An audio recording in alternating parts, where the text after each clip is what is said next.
como prometí, voy a darme una vuelta por Sinergia 2 a efectos de la publicación próxima del libro, simplemente para dar una serie de pinceladas para aquellos que estén interesados en el mismo.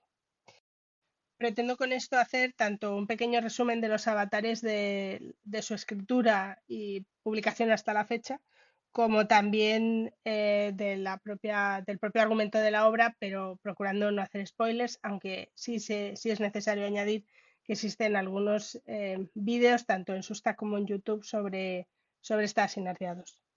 Así, en primer lugar, y a diferencia de la primera parte, esta la escribí en capítulos semanales en cuanto a lo que está publicado online, que sería la historia, digamos, general. Aparte está la historia de Malaban, que como ya dije desde el principio, solamente va a estar publicada, solamente se va a poder leer en el libro publicado. La primera parte la publiqué a diario en Blogger. Esta, sin embargo, como he dicho, la publiqué semanalmente. La diferencia es muy clara. Mientras que la primera parte sí estaba escrita previamente a empezar su publicación online, esta segunda parte no lo estaba. Eso obligó primero a pensar más sobre cuáles eran las características de esta segunda parte, así como también cuál iba a ser el desarrollo tanto de los personajes como de la propia historia. Haciendo un examen de los personajes, podemos decir que Aulin era el único en la primera parte que no estaba previsto una vez en el momento en el que empecé a escribirlo. Sería la excepción, porque todos los demás sí estaban previstos.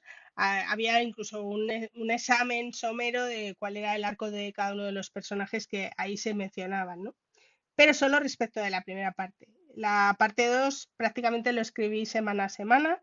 No existió, eso sí, una planificación general, pero sí tenía una idea más o menos de por dónde tenían que ir cada personaje.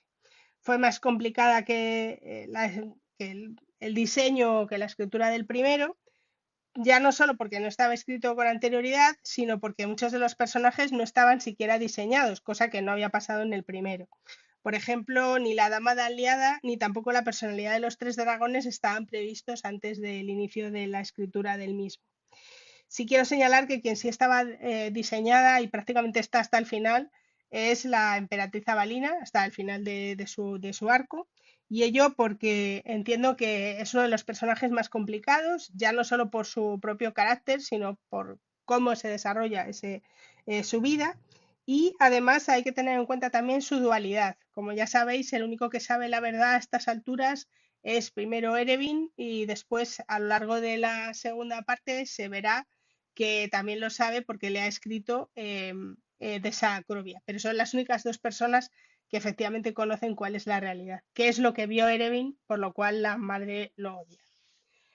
También estaba diseñado Olte Roca de Pino, alias Pata de Palo. Quien sepa algo de historia de España sabrá en quién está inspirado este personaje.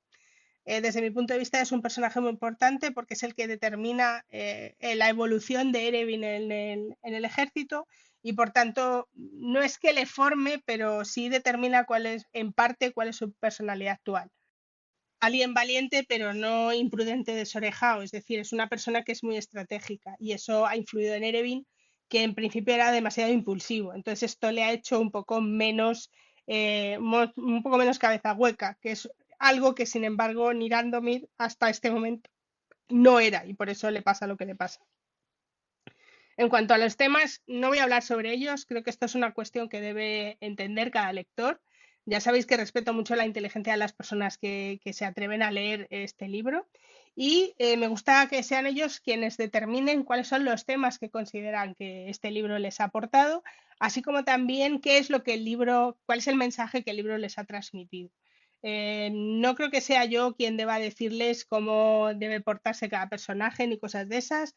Yo creo que hay que respetar al lector y esto es una cosa que he dicho repetidamente. Es el lector quien debe determinar cuál es la moraleja o qué es aquel mensaje que como consecuencia de este libro se entiende que se le ha transmitido, aunque yo no lo diga. Eh, Aunque no hay aún reseñas escritas sobre el libro, hay que tener en cuenta que uno de los consejos que se da es que tienes que decir a la gente, tienes que elegir a determinados lectores beta que pongan su, o ARC, que es como se llama, que pongan su reseña antes de que se publique el libro.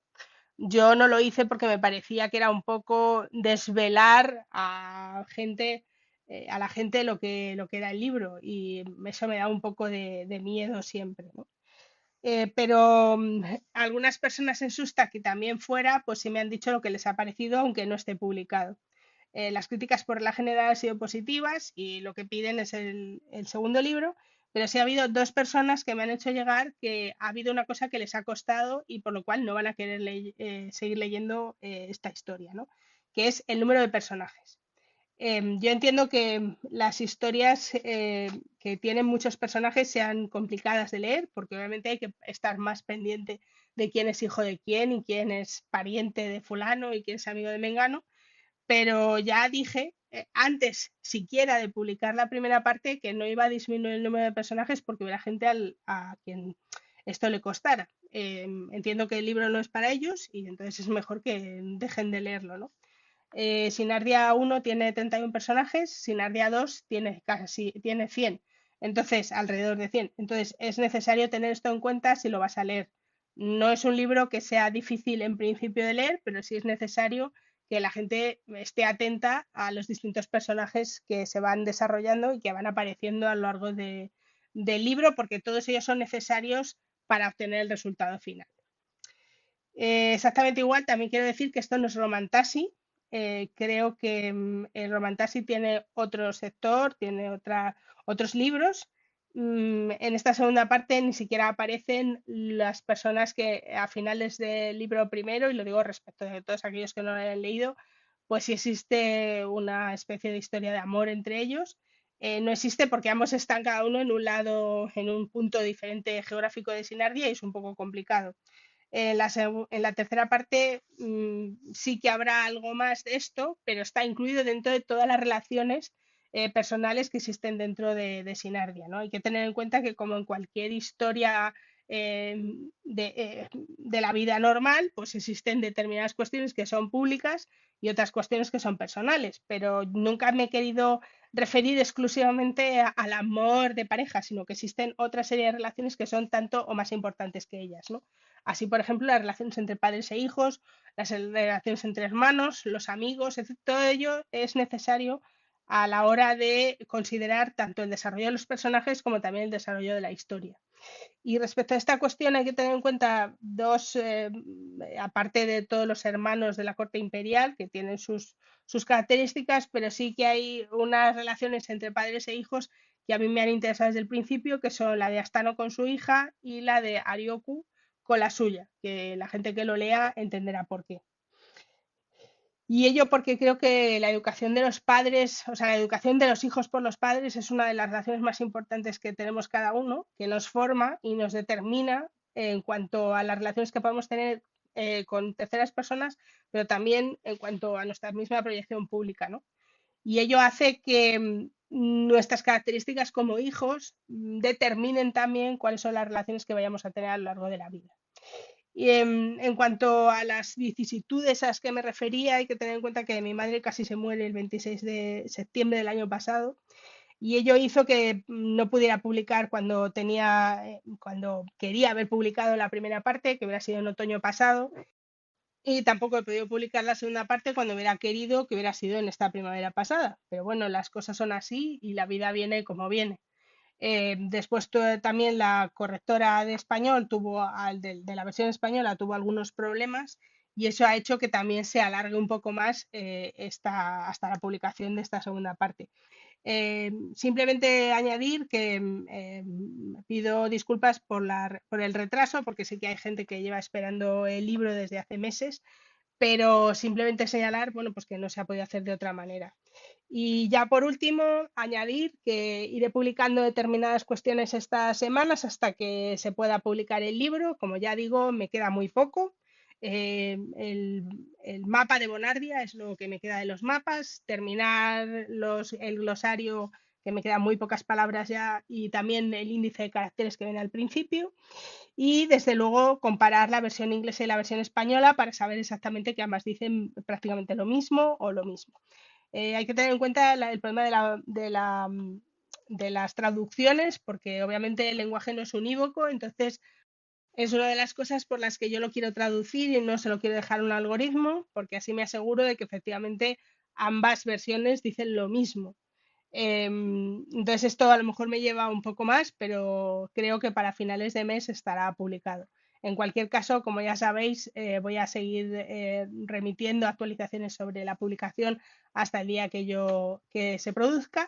Y en cualquier caso, señalar que la publicación se hará exactamente igual que la primera parte, en BookBook, en tapa blanda, con las tipografías que se ha elegido, que en parte tienen también forma de dragón. Y en segundo lugar, en Amazon, donde estará el ebook y la tapadura, pero con las tipografías que presenta Amazon.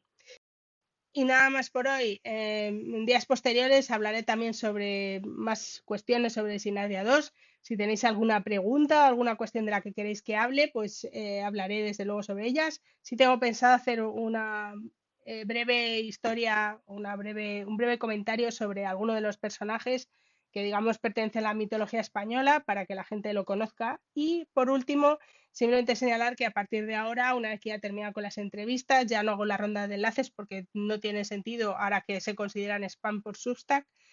Voy a continuar con el podcast específicamente con lo relativo a la Divina Comedia y a seguir leyendo el libro de Tad Williams, que ya sabéis que es Añoranzas y Pesares, que ya nos íbamos por la parte 2 para continuar con ello. Y nada más, con esto me despido por hoy. ¡Feliz domingo!